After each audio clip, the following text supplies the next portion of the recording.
누구에게나 마지막은 있습니다. 시작이 있으면 끝이 있는 것처럼 말이죠. 마지막 우리 모습은 어떨까요? 모든 것을 다 견디고 이긴 승리자의 모습일까요? 아니면 후회와 반성으로 점철된 패배자의 모습일까요?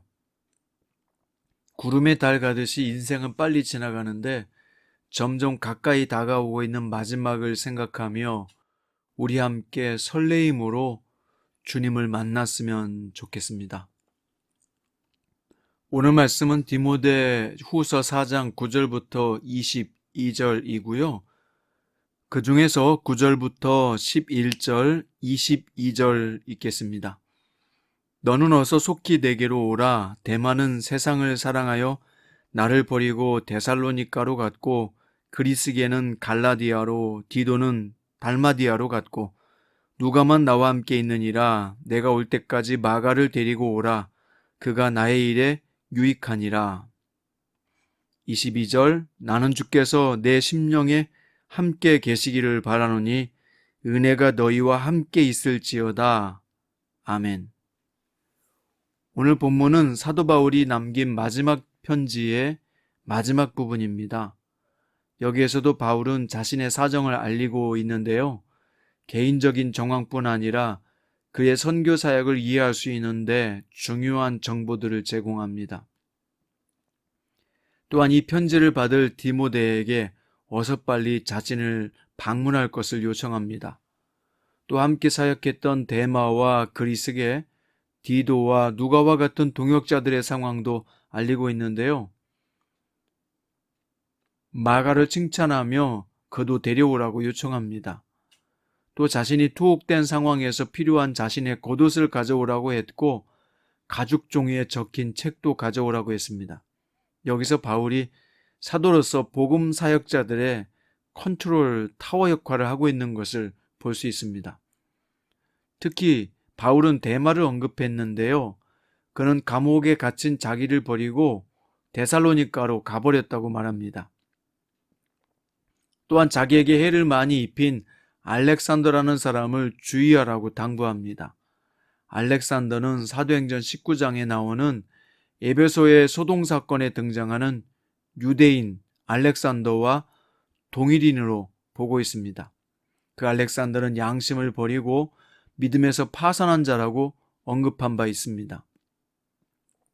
바울은 마무리 지으면서 복음의 동역자들인 브리스가와 아굴라, 오네시보로, 에스다도, 드로비모, 으블로, 부데, 니노, 글라우디아와 모든 형제들에게 안부를 전합니다. 이들 모두가 바울의 소중한 동역자들이었기 때문입니다.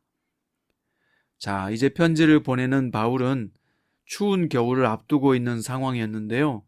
그는 2번이나 디모데에게 속히 오라고 요청했는데 이 편지의 독자들인 우리는 바울과 디모데가 감옥에서 상면하면서 나누는 따뜻한 교제를 상상하며 이 책을 덮게 됩니다.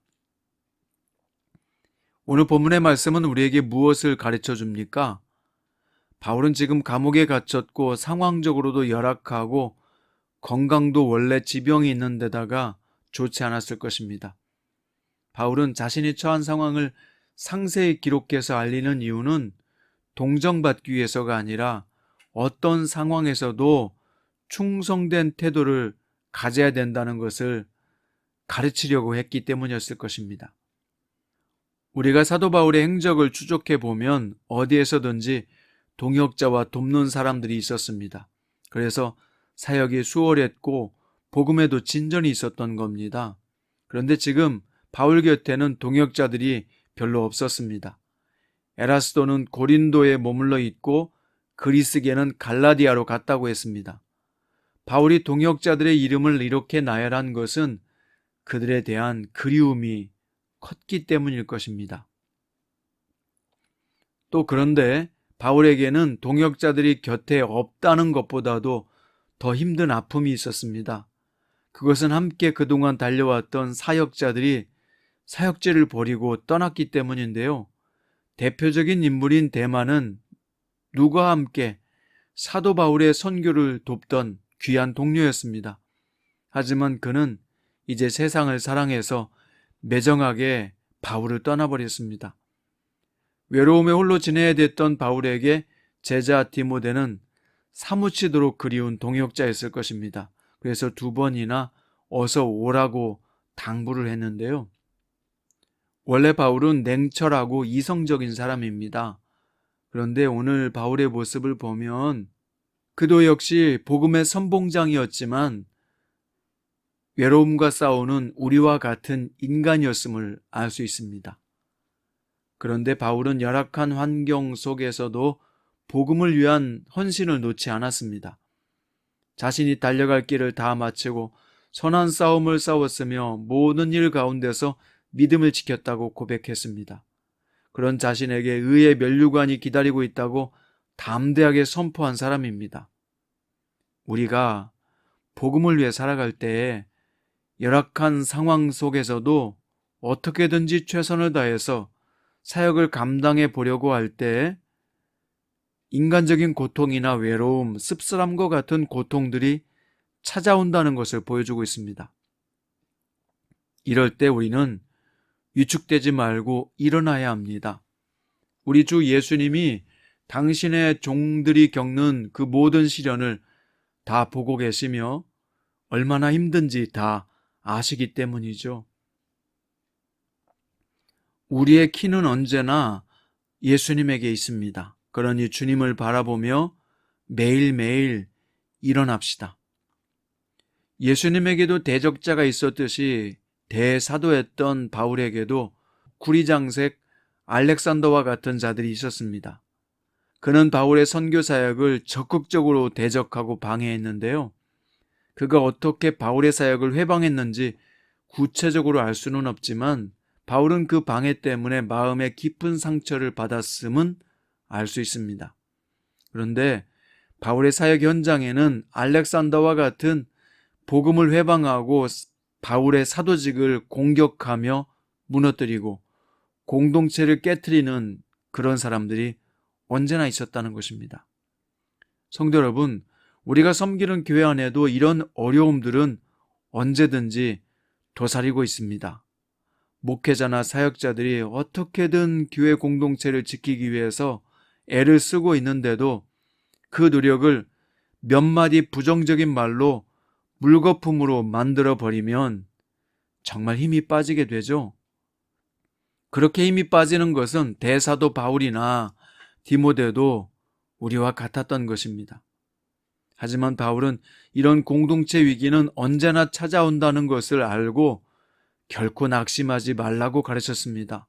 우리가 선한 일을 하면서 낙심하지만 않는다면 하나님은 때가 되어 열매를 거두게 하실 것이기 때문입니다. 사랑하는 성도 여러분, 함께 복음을 위해서 각지에서 동역하는 귀한 동역자 여러분, 사역을 마치는 바울의 고백이 여러분과 저의 고백이 되기를 바랍니다. 나는 선한 싸움을 싸우고 나의 달려갈 길을 마치고 믿음을 지켰으니 이제 후로는 나를 위하여 의의 면류관이 예비되었으므로 주 곧 의로우신 재판장이 그날에 내게 주실 것이며 내게만 아니라 주의 나타나심을 사모하는 모든 자에게 도니라. 아멘. 여러분, 싸우고 지키면서 달려갈 길을 다간 바울의 심정이 마음에 와닿지 않나요? 우리도 이렇게 자랑스럽게 퇴장해야 될 텐데 잘할 수 있을까 걱정도 되지 않습니까? 우리도 바울과 동역자들처럼 멋지게 사역하며 주님을 섬기다가 사역을 마치는 그날에 우리 모두 이 고백에 함께 동의했으면 좋겠습니다. 나는 선한 싸움을 싸웠다. 나의 달려갈 길을 마치고 믿음을 지켰다. 라고 말입니다. 기도드립니다. 사랑하는 주님, 오늘 귀한 바울의 마지막 모습, 퇴장의 모습을 저희는 보았습니다. 주님, 우리도 이렇게 바울처럼 아름답게 사역하다가 멋지게 퇴장하게 해주십시오. 선한 싸움을 싸우고 달려갈 길을 마치고 믿음을 지키는 성도가 되게 하시고 사역자가 되게 하여 주옵소서. 주님, 각처에서 각지교회를 섬기는 모든 동역자들을 주께서 기억하시고 그들을 머리 위에 안수하시고 위로하시고 힘을 주시며 능력과 지혜를 부어주옵소서. 사랑이신 우리 주 예수님의 이름으로 간절히 기도드립니다.